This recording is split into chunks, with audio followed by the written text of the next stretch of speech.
Shalom Bapak Ibu Saudara yang terkasih di dalam Tuhan. Bapak Ibu, tanpa terasa hari ini tanggal 16 April sudah memasuki 1 bulan sejak diberlakukannya anak-anak sekolah dari rumah. Saudara, bagaimana kabar khususnya bagi Bapak Ibu Saudara sebagai orang tua ketika boleh bersama dengan anak-anak dengan waktu yang jauh lebih panjang dibandingkan biasanya? Saya berdoa dan berharap kiranya Bapak Ibu Saudara terus boleh berjuang menginvestasikan waktu yang terbaik bagi anak-anak kita. Saudara, hari ini saya rindu untuk boleh mengajak Bapak Ibu Saudara merenungkan satu bagian kebenaran firman Tuhan yang diambil dari Mazmur 63. Saya akan bacakan dari ayat yang pertama sampai ayat yang kelima. Demikian firman Tuhan. Lembaga Alkitab Indonesia memberikan judul bagian ini, Kerinduan kepada Allah. Mazmur Daud ketika ia ada di padang gurun Yehuda. Ya Allah, Engkaulah Allahku, aku mencari Engkau. Jiwaku haus kepadamu, tubuhku rindu kepadamu, seperti tanah yang kering dan tandus tiada berair. Demikianlah aku memandang kepadamu di tempat kudus, sambil melihat kekuatanmu dan kemuliaanmu. Sebab kasih setiamu lebih baik daripada hidup, bibirku akan memegahkan Engkau. Demikianlah aku mau memuji Engkau seumur hidupku dan menaikkan tanganku demi namamu. Saudara yang terkasih di dalam Tuhan, Mazmur 63 adalah sebuah mazmur ungkapan hati, ungkapan kerinduan Raja Daud kepada Allah. Saudara, ketika Raja Daud berada di padang gurun dikatakan di Yehuda, bukan dalam rangka dia sedang jalan-jalan menikmati alam ciptaan Tuhan, tapi dia sedang berada dalam satu kondisi ketika dia dikejar-kejar oleh musuhnya. Di saat seperti ini berhadapan dengan alam yang begitu gersang, dengan cuaca yang begitu ekstrim, saudara, Daud teringat kepada Allahnya. Dan dia teringat bagaimana kondisi jiwa dan hatinya. Sama seperti padang gurun yang kering, yang tandus, Daud menyadari jiwanya haus kepada Allah. Jiwanya rindu kepada Allah. Saudara, kenapa Daud menyadari akan hal ini? Karena dia tahu yang bisa memuaskan, yang bisa menyegarkan hati dan jiwanya hanyalah Allah. Ketika Allah tidak hadir di dalam kehidupannya, ketika Allah tidak ada, dia sangat menyadari jiwanya begitu tandus. Saudara yang terkasih di dalam Tuhan, kita saat ini tidak sedang ada di dalam padang gurun, kita tidak sedang berada dalam cuaca yang ekstrim, tapi kita sedang berada dalam kondisi yang membuat kita begitu bergumul. Dalam satu kondisi yang kita tidak tahu kapan akan berakhir. Dalam satu kondisi yang bisa merampas harapan kita. Saudara, di saat seperti ini, apakah kita memiliki kerinduan dan kehausan kepada Allah kita? Saudara, apakah dalam kondisi seperti ini semakin membuat kita sadar bahwa sesungguhnya yang bisa mengisi hati dan jiwa kita, memuaskan hati dan jiwa kita itu hanyalah Tuhan.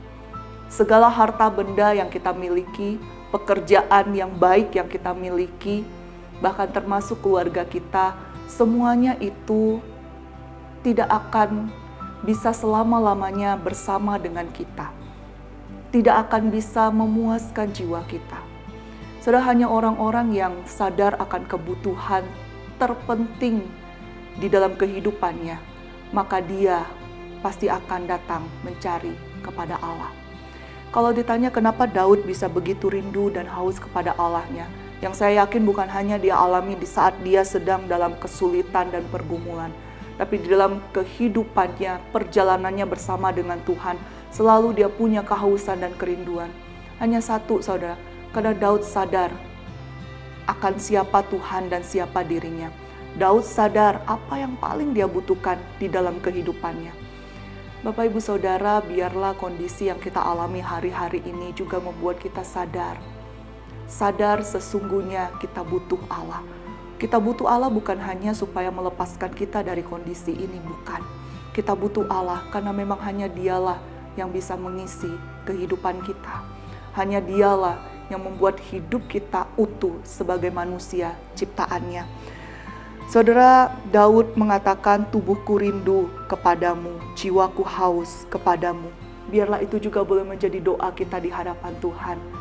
bahwa aku rindu, aku haus kepadamu Tuhan. Dan bersyukur saudara kalau hari-hari ini justru kita punya lebih banyak waktu untuk boleh bersekutu dengan Tuhan. Oleh sebab itu, jadikanlah masa ini sebagai masa kita boleh menikmati waktu-waktu pribadi dengan Tuhan, memperbanyak waktu kita untuk boleh berdoa dengan Tuhan, memperbanyak waktu kita untuk boleh memuji, menyembah Tuhan, baik secara pribadi maupun bersama dengan keluarga kita. Karena akan ada waktunya nanti juga ketika masa ini berlalu, kita akan kembali kepada rutinitas kita, anak-anak akan sekolah, kita juga akan bekerja, sibuk dengan urusan rumah tangga. Saudara, pada waktu itu mungkin kita akan merasa begitu kurang waktu kita untuk menyembah Tuhan. Hari ini, kalau Tuhan memberikan kita cukup banyak waktu, mari kita gunakan untuk boleh dekat dengan Dia. Biarlah renungan hari ini boleh menolong setiap kita untuk hidup menikmati Tuhan. Mari saya ajak kita untuk boleh berdoa. Bapa di dalam sorga, hari ini kami datang kepadamu Tuhan. Dengan segala ketidakpastian yang terjadi dalam hidup ini, kami tahu kami punya satu hal yang pasti, yaitu Allah yang beserta dengan kami. Tuhan, dalam perjalanan hidup ini, Engkau senantiasa menyertai hidup kami. Namun harus kami akui seringkali kami sendiri yang merasa begitu sibuk, merasa begitu banyak hal yang harus kami lakukan sehingga kami mengabaikan Engkau. Tuhan, ampunilah kami. Terlebih lagi di saat-saat seperti ini justru menjadi saat-saat yang dimana kami punya begitu banyak waktu untuk kami boleh bersekutu dengan Engkau. Biarlah kami boleh menggunakan waktu ini dengan baik. Kami boleh kembali melihat kepada diri kami dan kepada Engkau. Menyadari siapa kami dan siapa Engkau. Menyadari sesungguhnya Engkaulah yang paling kami butuhkan dalam kehidupan ini. Bukan sekedar harta benda, keluarga, pekerjaan, tapi Engkaulah satu-satunya yang mengisi kehidupan kami, yang hadir dalam kehidupan kami, dan menjadikan kami ciptaan-Mu yang utuh, sesuai dengan gambaran yang Engkau sudah rancangkan. Tuhan, hamba serahkan seluruh anak-anak-Mu dalam hari-hari ini juga tidak mudah bagi mereka menjalani hidup. Tuhan yang tolong kuatkan mereka, teguhkan iman mereka. Bawalah mereka untuk boleh terus berharap kepada Engkau. Biarlah kasih setia-Mu boleh menopang setiap anak-anak-Mu. Terima kasih ya Tuhan, kami bersyukur kepadamu. Di dalam nama Tuhan kami Yesus Kristus kami berdoa. Amin.